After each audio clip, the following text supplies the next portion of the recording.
Well, here we go. Where did the time go? It is time for Now and Next for Wednesday, January the 15th, halfway through the first month of 2025. And oh my goodness, not much to talk about.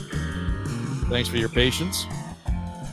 It's been, I hope you all enjoyed your time off. And a lot has happened, and then again, not a lot has happened. So let's get at it, shall we? We have our cast here, our comms and strategy team for Now and Next, and all have been anxiously waiting in the wings to get back at it because, as I said, no shortage of stuff to talk about. Anne Marie Aikins is here from an Associated Curious Public.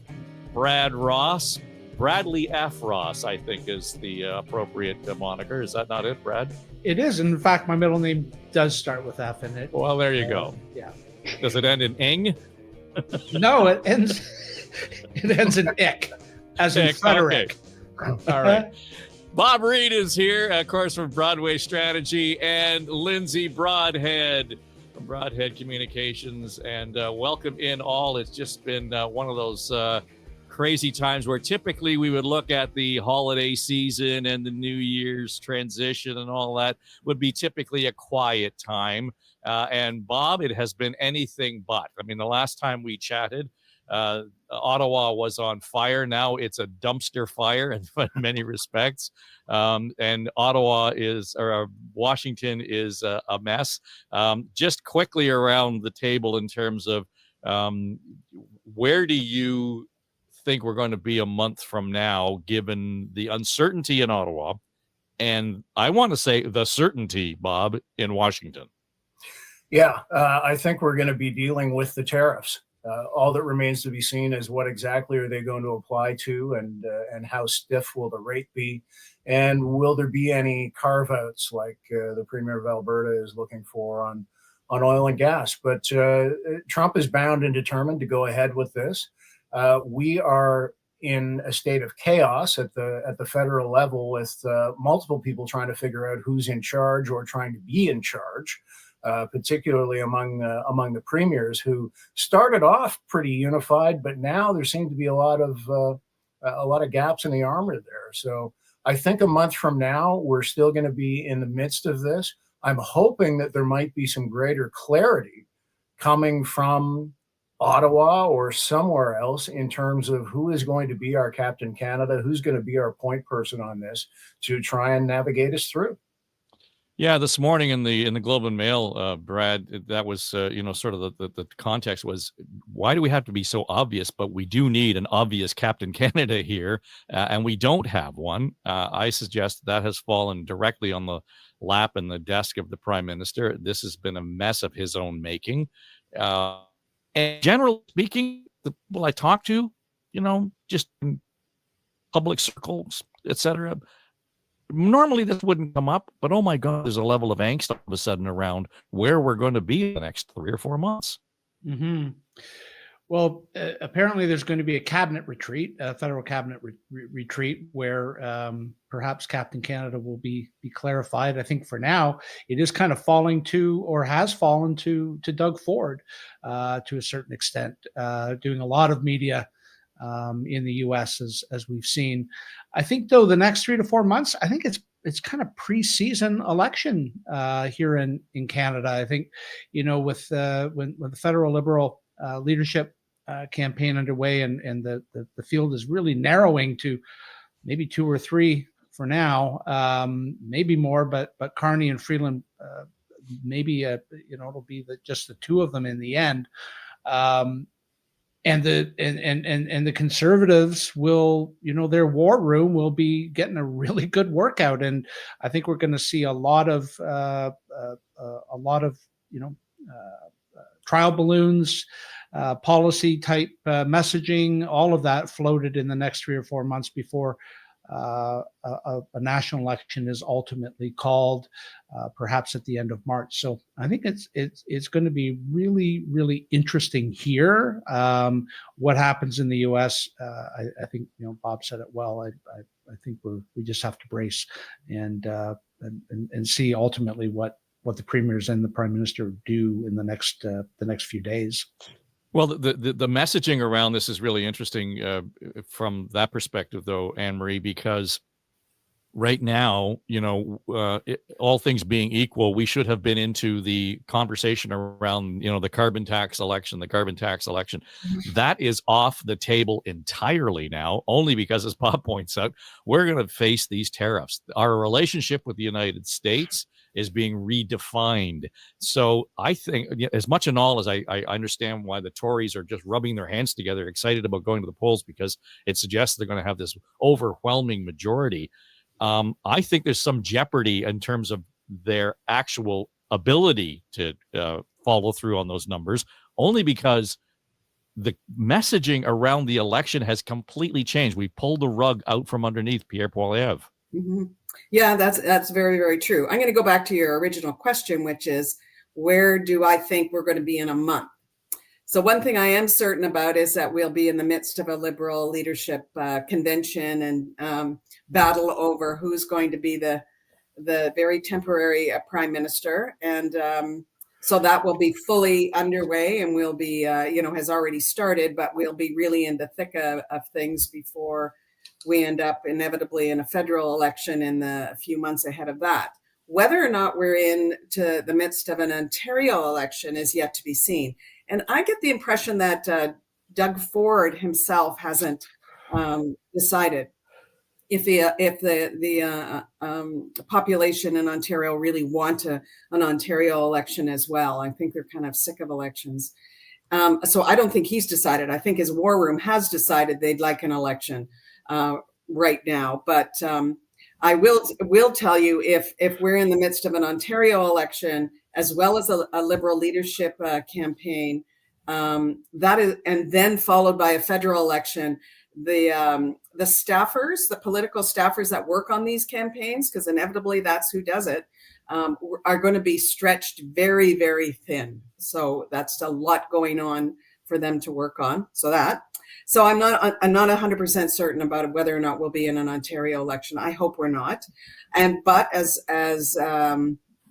the gentlemen have rightly said, we'll be fighting the tariffs and fighting whether or not our border security is the right approach and so forth with a new president.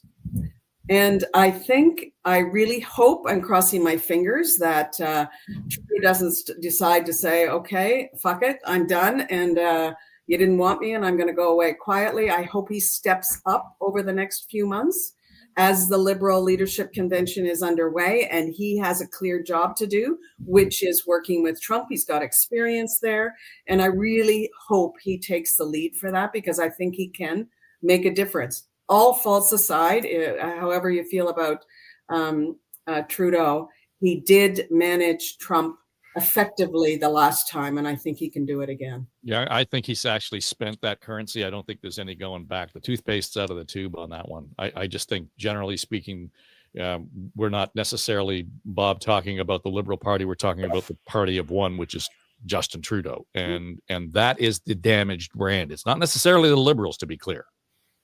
No, but I still think there needs to be a clear leadership for Canada. I agree with you there, but that's going to be the monkey chasing the weasel around the mulberry bush, as far as I'm concerned. Yeah. Trudeau does. Anne Marie has a glimmer there of hope, I guess, in that if Trudeau were to aggressively step up and say, I am still the prime minister until I'm no longer the prime minister, and I am going to lead this battle or this discussion or this process, it's his last shot at redefining his legacy.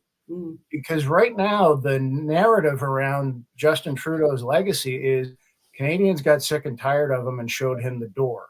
That's the end of the Justin Trudeau era, versus Justin Trudeau led the negotiations with Donald Trump and with the U.S. at a critical time in our history. So I could see that being of appeal to Justin Trudeau personally. Whether he does it or not remains to be seen. And Dave, I'm with you. I don't think he has the political capital with Donald Trump to be taken seriously. at all. So I think that train has sailed, in the immortal words of Austin Powers. well, the just to be clear, as we're recording this, the Prime Minister's meeting with the First Ministers this morning in Ottawa, and what will come out of that, I don't know. I mean, you pointed out, Brad, Doug Ford has taken a front and center approach because he sits at the head of the table of the First Ministers right now, and that's just been a rotating chair for him. I think he's been quite effective in that role. But I posited this morning, and I'll be curious to hear what the other ministers have, the First Ministers have to say about Doug Ford. Last time they met, this was just before Christmas when they had their public meeting. And, Scott Moe and Danielle Smith were gushing about the work that Doug Ford has done. I could be curious to see what the reviews for Doug Ford are like after they come out of this closed door meeting. Yeah. And Danielle Smith, I don't think, I think, going down to Mar-a-Lago and having that one-on-one with Trump and Kevin O'Leary, it's all very, very fascinating to me. I think it's a bit there's a bit of a circus, I think, around all of this, and I'm hopeful then for the sake of this country and what is about to fall upon I think the world come next Monday, that the First Ministers and the Prime Minister get their act together and have a very solid strategy going forward. And I agree with Bob and you, Dave. I don't think Trudeau is the one. I don't think Trump will allow that to happen. Frankly, it'll just be more of the same trolling with respect to 51st state and governor and all that bullshit. So, but I'm sure they're coming into this meeting today with some sort of a plan, and they just need to hammer it out and all be at least publicly on message. I mean, this is what we here all do, and it's being disciplined around a consistent, clear, concise message, and not all of this, I guess, for lack of a better term, backstabbing that has been happening. And it's actually chest stabbing because, I think we've heard some premiers taking each other on publicly, and I think that needs to end. Mm-hmm. Lindsay, I know you've been chasing us around on the internet. Welcome back. Thank you. The mere thought of the news last week blew up my entire system, it seems. So I'm back. We've recovered. So let me suggest to you, though, that, and as they were preparing for this meeting this morning, and I heard all the breathless reporting from Parliament Hill and Ottawa, et cetera, and saying, what will they come out of it with a plan? The premiers, I think, as much and all as we need a Captain Canada, the premiers needed to go into that meeting to say, Prime Minister, this is what we, have decided we are going to do. The First Ministers of this country, we've got 13 people around the table. This is our plan to actually deal with what is within our own lane. And that might be, interprovincial trade barriers, all of the things that pose problems for us. And in terms of that, how we're going to explore other opportunities for other markets for our energy, et cetera. Because that has to be on the table. We just can't say we're going to have tariffs, but without an alternative to what are we going to do with all that Alberta oil if we don't sell it to the United States? So to me, there has to be a real bold, courageous plan on behalf of the group of First Ministers to put on the table. And then the Prime Minister has to pick it up and run with it. Yes. I'm not sure where your question is there in terms of should they be more unified. Absolutely. We need a national goal and a national strategy. And comms 101 is you need to row together, right? You can't have a disparate group of individuals, each understandably in the size of this country with disparate priorities. Priority one has to be capital C Canada. Under which all of those provincial leaders who, like them, not like them, they're stepping up to the plate. If the coach fails, you need people on the team to step up. And I think that's what they're doing. But we need a core strategy under which we're all rowing together. Otherwise, the opposition, and in this case, it's not Tories or Liberals, the opposition is Trump, gets to decide who he is brokering a deal with. That is not how this can work. So, in an ideal world, I think what you're getting at is that those premiers come together and put country first. I would like to see that happen, but at the same time, the pressure points are multifaceted.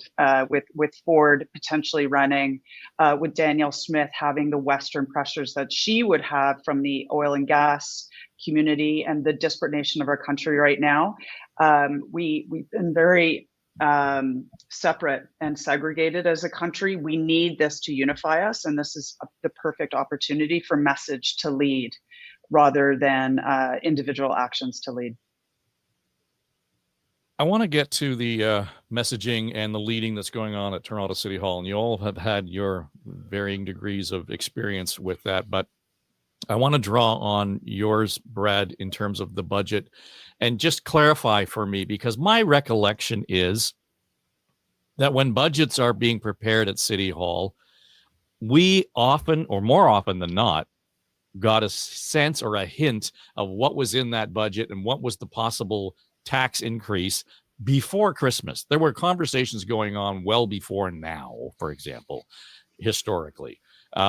This seems to me that it was a real kind of kabuki show, just in terms of, the veils were being drawn and moved around, and we were guessing at what we were going to get until Shelley Carroll and the mayor actually sat down and said, okay, look, we need 6.9% more, and this is what we're going to be spending our money on.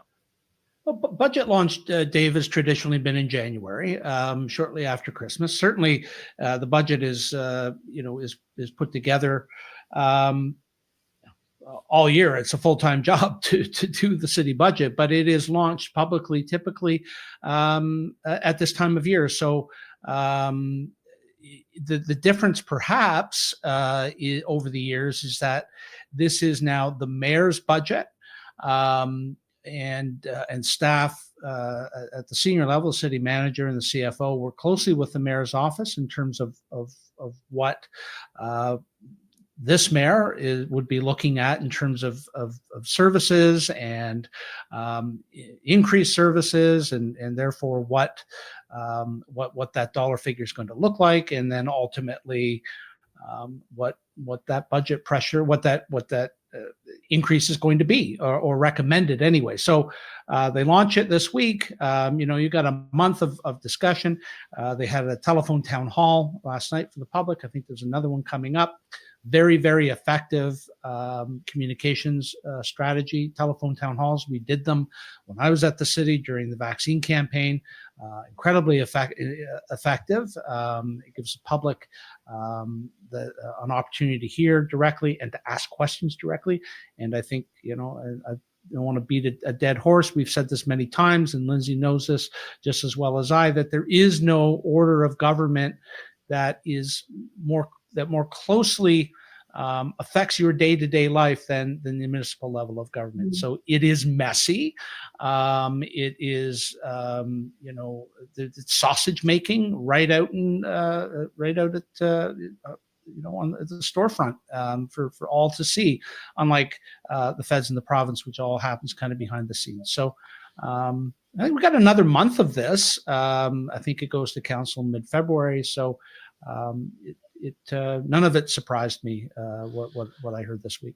Well, but I also think, though, that historically watching what went on, I agree with you that it gets officially launched in January. But there were telltale as early in some cases as November on some calendar years where they were saying, we're looking at this kind of an increase. And it might have been just because, John Tory would say, whatever we're going to do, we're not going to have anything above the rate of inflation. Yeah. At or about the rate of inflation. At about the rate of inflation is thrown out the door now. Certainly with this. I get that. Yeah, but I just want to add though. So there's some discipline there. This is the mayor's budget now. So this isn't budget making by committee. This is the mayor's budget that she will present to council. And I think, I want to make a point here about the mayor of Toronto, whether it's Olivia Chow, John Tory, or anybody else, is directly elected by more people than any other politician in this country, including the prime minister and the premier. So she has a mandate. And so working behind the scenes and being disciplined around messaging perhaps is what we're seeing now. Well, she may have a mandate, but let's face it, voter turnout, we can get down in the weeds on in terms of what that, but actually yeah, means. But I hear you. Yeah. But at the same time, I think the transparency is what's critical here, Lindsay. And a year ago, when we talked about the budget that Olivia Chow presented, was 9+% in terms of a tax increase. Now we're looking at almost 7%. That's a significant jump over 2 years. And the question you can ask, I think fairly, is, are we better off vis-a-vis the services that we are expecting to get from City Hall, whether it's police, garbage, water, whatever it might be? And I don't know. I don't see. She talked in her news conference. These are things that are going to make a difference to Torontonians now. I don't see it. Yeah, and it's interesting. And I mean, for transparency, I was working at the city at this time last year, so I did a lot of work speaking about the budget last year. That was highly unique. So everything I'm going to say has been on, it's in the public sphere.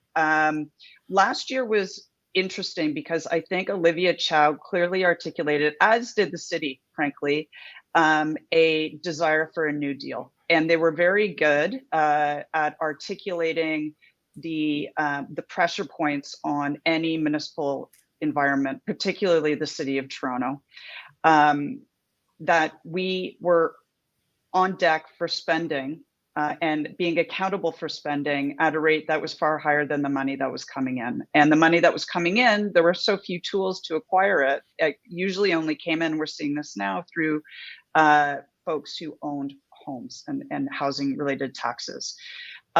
So last year was different in my mind for a couple of reasons. First of all, they affiliated very well the budget with an ask, and that was the New Deal to both the federal and provincial governments.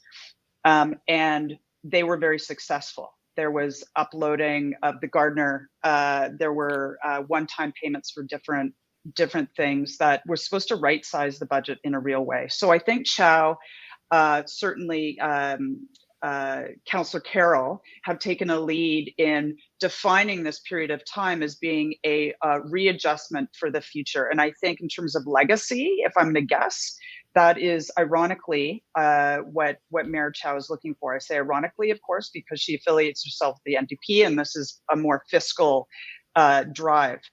There was another difference, though, and that was that the ask was around an example of homelessness in particular, and the increase of immigration that was coming in. And we could point to something very, very clearly and say, we're spending more for something that is a federal file.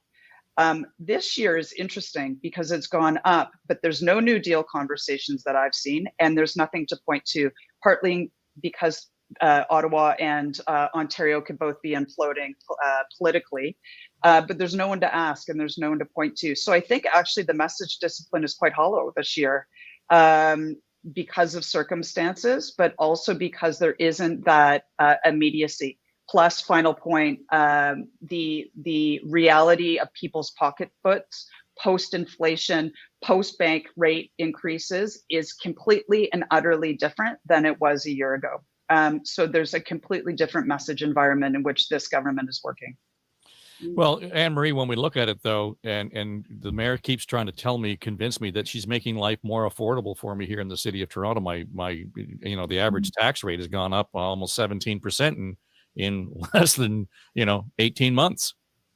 Well, and I think we've forgotten that Tory's last budget, it went up 7%. I think it was about 7%. Yeah.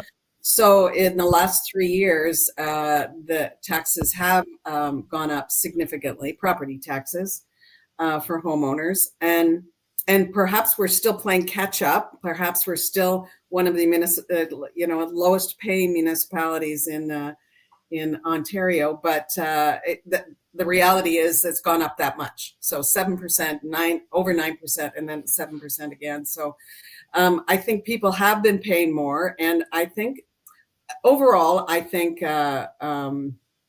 because I don't have any insight like Brad and Lindsay do on the making of the sausage for the budget, but I think they could use some new messaging. For example, I think they said last year and they've said it again this year, that we are going to see our lives are going to improve with this budget. And that didn't happen last year, or at least that's what most people feel, that things didn't get better for them. Their TTC didn't get better. Their expenses from day to day didn't get better. They got worse. So I think that's what people are feeling. So when somebody says to me, this budget will fix the problems, and then they're disappointed by that's the end result. They'll be disappointed. So we're over promising that this is going to fix their problems. Number two, I think they're not talking about their own efficiencies, where they're going to, as much as we hate to hear that word, especially as public servants, where they're going to find their own efficiencies that they're asking most of us to find in our daily lives. So they're not doing that. And I think the third and final message I have for them is, I think the New Deal is misunderstood or not well understood by most people. Most residents don't know what that means. And each time it said we have a new deal, it sounds like that's final, that now we have a great deal and a better deal, and things will be better because of it. But then the next year we're looking for another new deal. And so I think it's overused and misunderstood. And so we need to figure out another way to talk about how we're going to get the other governments to pay their fair share. Anne Marie, you're absolutely right. The New Deal was never done, right? The New Deal got a couple of ticks in that box, and important ticks, but it was never sealed. And I'm surprised that this year, the municipalities, because there's been good headway, and from other mayors and other jurisdictions partnering in as well to get that done, and it just hasn't moved forward. But we've suggested, I think that the city's suggested that I've gotten a new deal. Tori, I totally agree with you. I remember David no new deal saying it. That they all got a new deal, and that was going to fix our problem. So I think that's it. They need a much more strategic, innovative, new kind of communication plan to convince me as a homeowner, as a resident in Toronto, as a person that uses the TTC almost daily, that as a driver, that things are actually going to get better, how they're going to get better. So that's a tough deal. To complicate things further, Bob, we're still $1 billion in the hole after this tax increase. And again, a lot of that goes back to what we've already alluded to, and these are programs that other governments should be and are responsible for. But that number, and again, it's not as big as it was last year, but it's still $1 billion that we don't have, that we still need to account for, because you can't run a deficit. Yeah, the City Hall's in a tough spot on a couple of points, and that is one. There has been some significant progress made on the balance sheet, but it's still a deep hole. And the bigger problem they've got is a lack of clarity, a lack of, I would say, theme. There's no theme to this budget. There's no narrative to this budget. Yeah. There's no answer to, you're going to pay more again, but you're going to get this as a result. They need some kind of tangible, shiny thing, dare I say, that they could point to answer that question. As Anne Marie and others have raised, it's, what am I getting for this? You keep telling me this is going to change my life as a resident of this city and as a taxpayer in this city. How? And I'm not hearing the answer to that. I'm not seeing the answer to that. I think the closest they might have come, and I think it was a badly timed announcement, was, and this isn't the be all end all, but it's an example, is 20 plus traffic wardens that they're going to deploy downtown to try and break up the gridlock and make sure people don't block the box and stuff like that. Okay, that's tangible. I get that. If I'm trying to drive in and out of downtown and I see bodies on the street making sure the traffic flows, okay.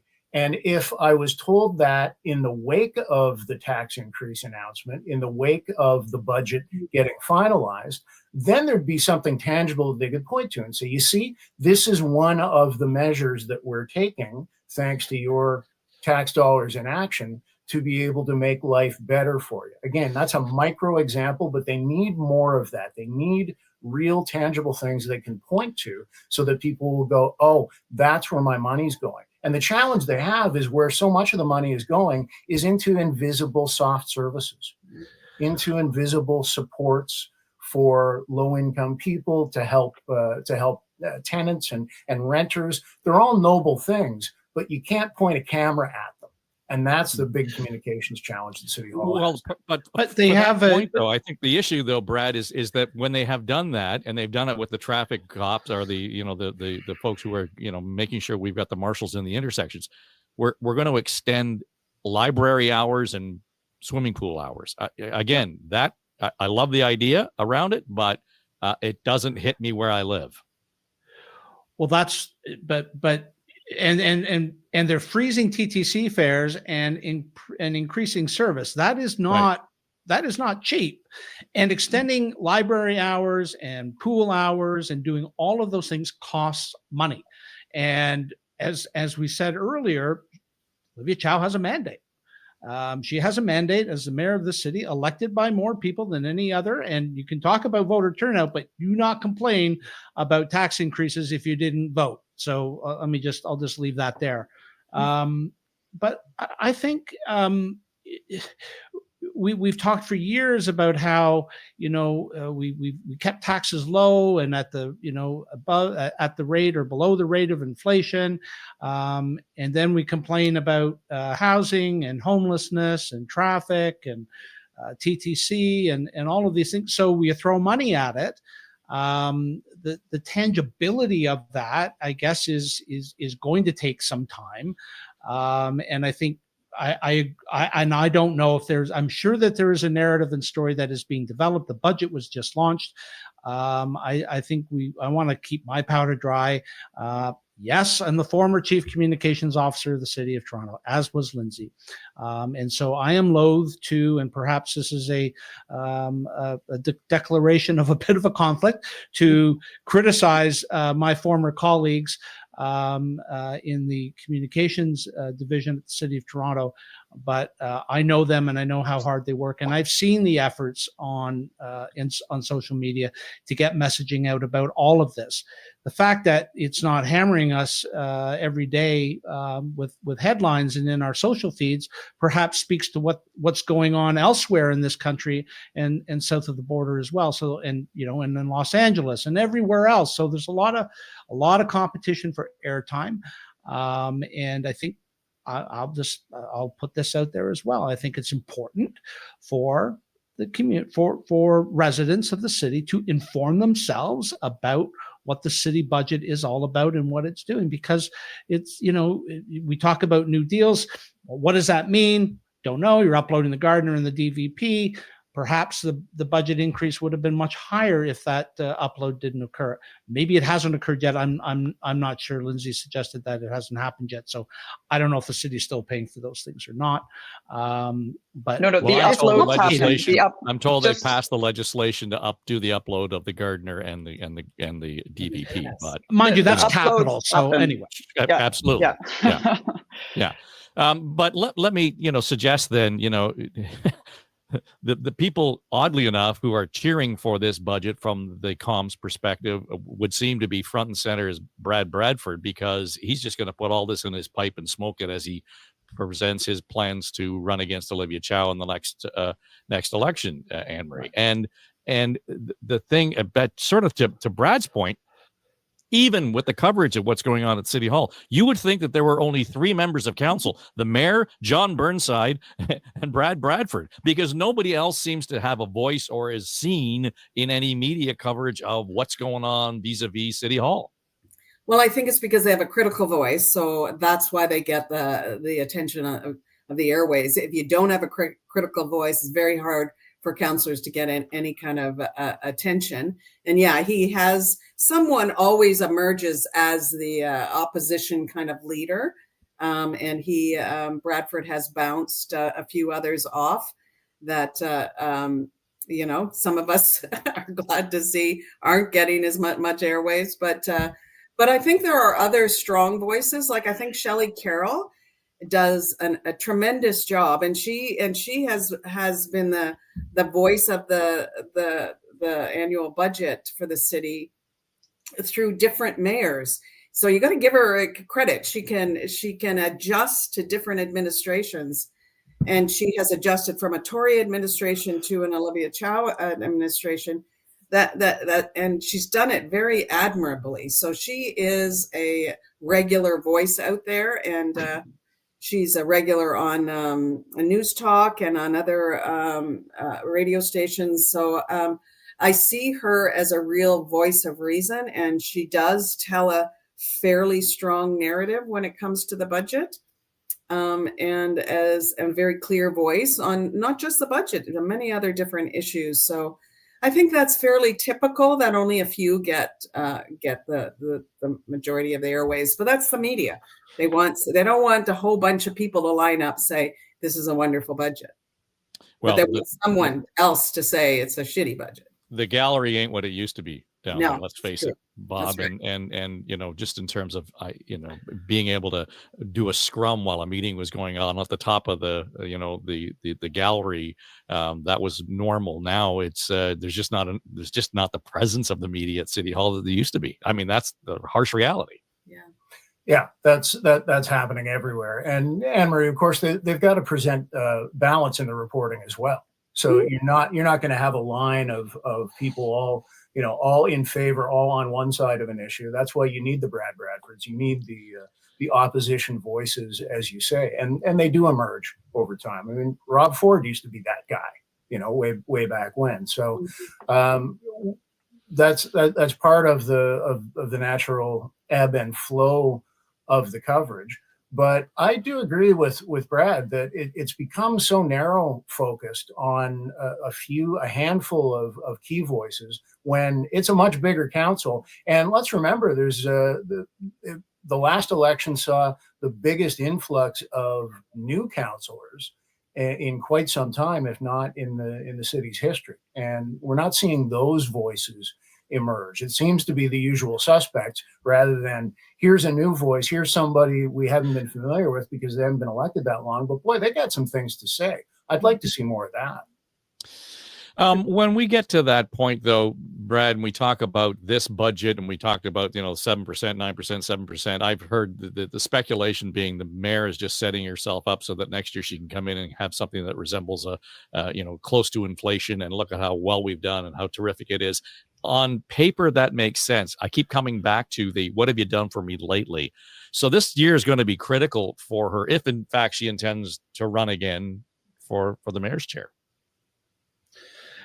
Sure. I mean, politics is politics. I mean, God knows. I mean, we were trying to speculate on what's going to happen in the next month, never mind, the next 23 months. I think, though, that Olivia Chow has also in this budget has managed to avoid a very public fight with the Toronto Police Service. Shelley Carroll was just appointed, by the way, chair of the Police Services Board. So I think what we're seeing is some message discipline. I really do. You're going to have Bradford and Burnside and others. Perhaps we'll hear more from Stephen Holiday as well about being critical around this budget. But I think in the wings, in the next month, I think we'll see the Gord Perks and the Amber Morleys and others who are supportive, who vote who vote with Mayor Chow. We'll see them come out and at local community meetings and all the rest of it. Means, city politics is very, very local. I mean, just not to overstate the obvious.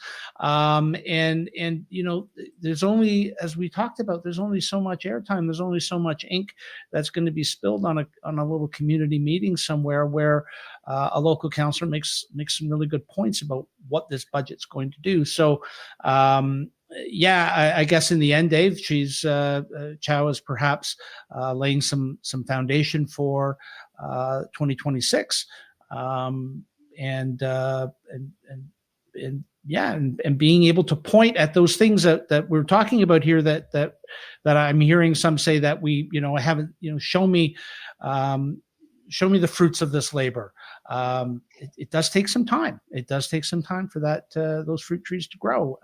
When pool hours are going to be open longer, as the summers get hotter, as libraries become available on Sundays when they weren't before, when somebody doesn't have to dig a little bit deeper into their pocket to get on the TTC, when we see service increases, then I think you'll be able to point to those things. Or is it perfect? Absolutely not. But I think I believe that there would absolutely be a strategy to all of this.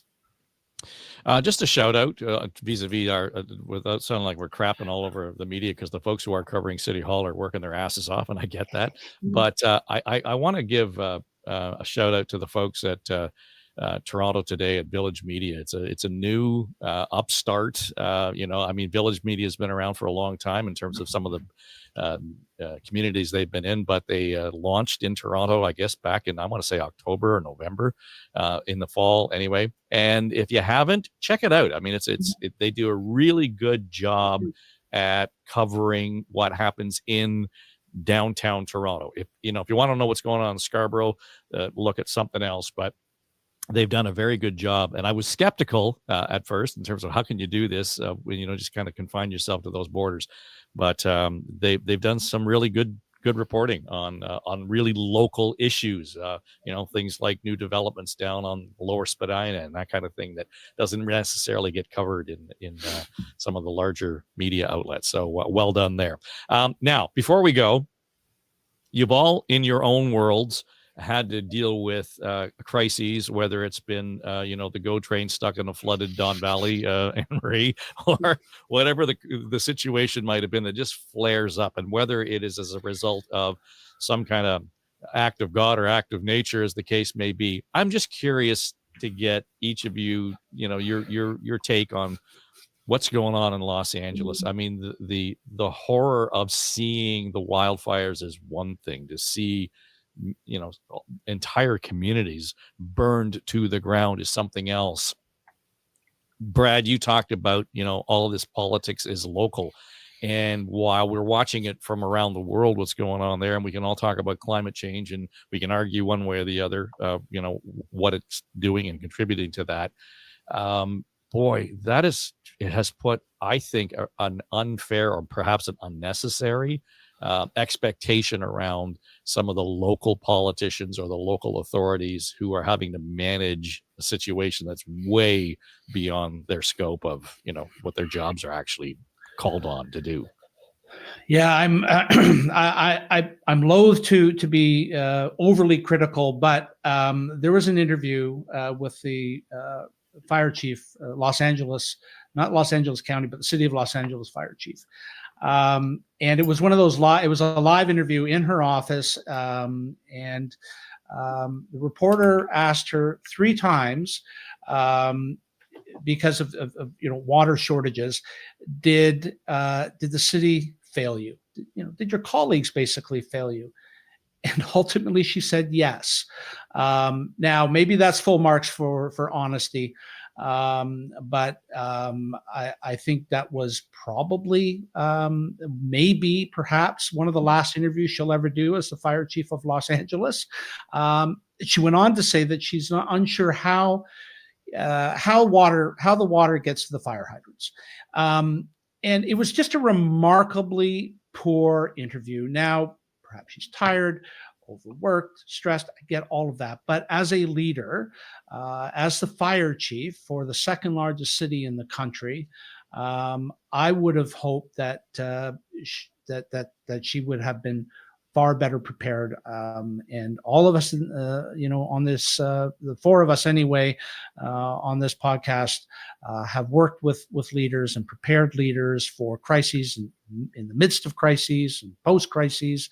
And yeah, you have some you step in it from time to time, but God, I got to tell you, that was painful to watch. And so, Godspeed to them all. But just to be clear, I'm the one who just got to throw the snowballs. You guys had to evade them, so I get all that. Anne Marie, though, there's this tendency in these news conferences, and I understand to some degree why it happens, where you've got, the speaker, whether it's the mayor or the fire chief, and then you've got 30 people standing behind the podium.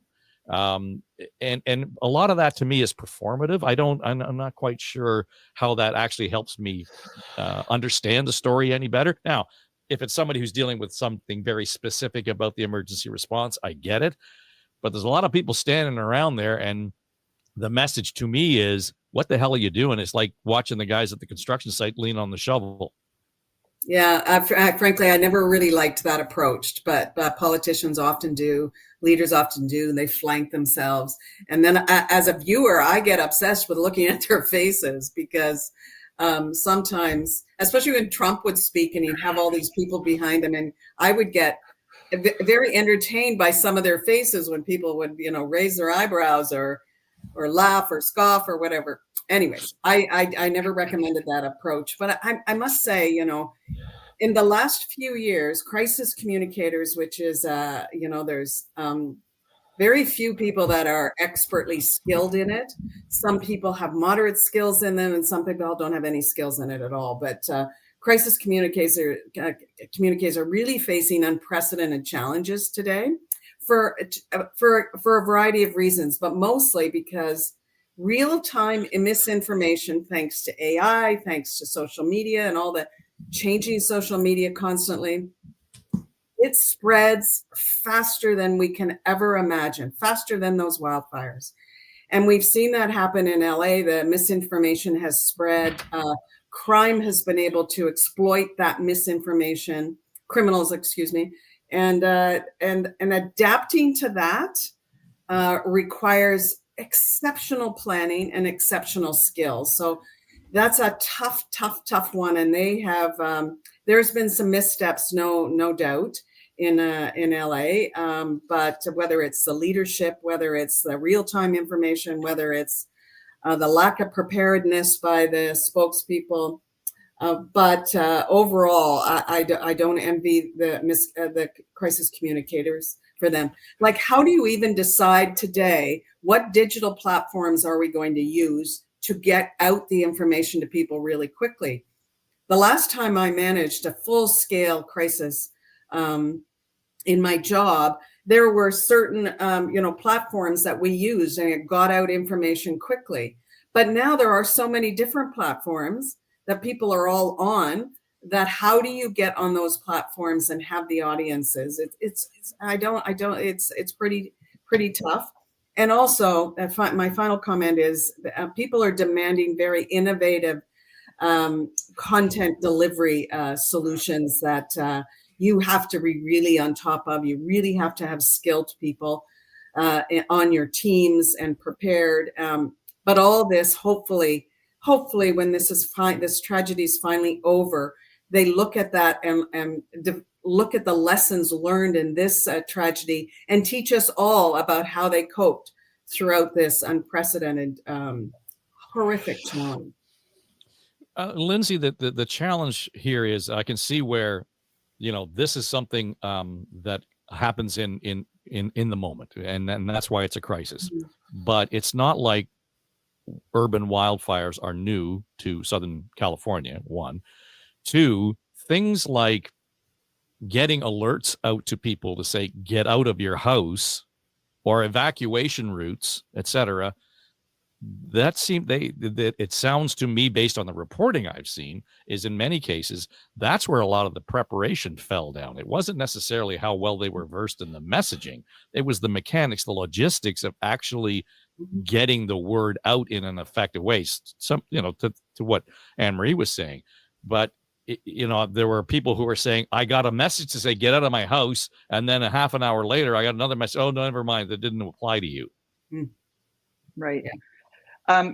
Well, they do have a lot of fires. Absolutely. But I think we can agree that the size and the scope and the speed and the conditions of this one is fairly unprecedented, and not expected.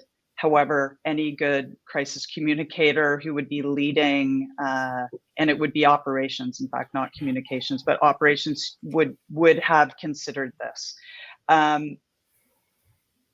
I don't know why certain systems didn't work in different instances. That's frankly inexcusable. This period of time in a crisis is all about action, right? It's telling people specifically what to do, when, and how. And I imagine in most cases it's move, get out now. So there can't be any middling around that at all. So I don't really have much more to add to that, because this phase is, they're not worrying about framing. Anne Marie's point that I have been following around misinformation is fascinating. The images around the Hollywood sign on fire, or the politicalization of where the waters come from and the availability, is really detrimental and sad that politics is playing a role in that, and that will give first responders something else to fight. But otherwise, these systems in play that get people to make a certain action or do a certain thing is all that's happening right now. And that should be front of mind. Lindsay just hit on two things that I wanted to bring up, and that is the disinformation. Shame on whoever is using AI to create images of the Hollywood sign in flames, of the Griffith Observatory in flames, because they're so real looking, those video clips, that they're utterly terrifying, and they're completely detrimental to the efforts that need to be made. So that's one. And then the politicization. I mean, for God's sake, is the new White House going to take Donald Trump's social media feed away from him? Because for him to be crapping on the governor of California in his hour of need, at a time when you need to see the senior levels of government working together and working cooperatively, no, he takes it right into the gutter. It was absolutely shameful to see that from not only the incoming president, but all of the sycophants around him. I found that really disheartening. It's disgusting. Yeah. Well, and it kind of leads us back to where we started, and what the hell can we expect in the coming weeks or months? And I think we're getting a taste of all of that. Listen, it's good to see y'all in the new year, and good to get things up and launched. And we'll be back at it again in a couple of weeks here on Now and Next with Anne Marie Aikins, Brad Ross, Lindsay Broadhead, and Bob Reid. And by the way, if you want to follow along on YouTube, we are there. You can subscribe to the channel, and you can see if you're watching. I got the Gumby up here. This is one of the things that the kids gave me, so I insisted on including it in my in the studio. And also, we can listen on any of the podcast apps, whether it's Apple, Spotify, iHeart, etc. And you can always leave us a message. So if you got something to say about the show that you agree or disagree with in terms of what we had to say, feel free to leave us a comment. Well, that'll do it for us this week on Now and Next. I'm Dave Trafford for Story Studio Network. Pay no attention to that man behind the curtain. Now and Next is Story Studio Network's flagship podcast, produced by our chief executive producer, Dave Trafford, and supported by our entire SSN team, including our senior producers, Becky Coles and Jen Hudson, our technical producer and audio editor, Mike Trutler. Jamie Nickerson is our production manager, and our sonic logo designer is Greg McDonald. Also, I'm Aaron Trafford, Queen of the Universe. And that's all I have to say about that. Okay, everybody, that's a wrap. This is SSN. Story Studio Network.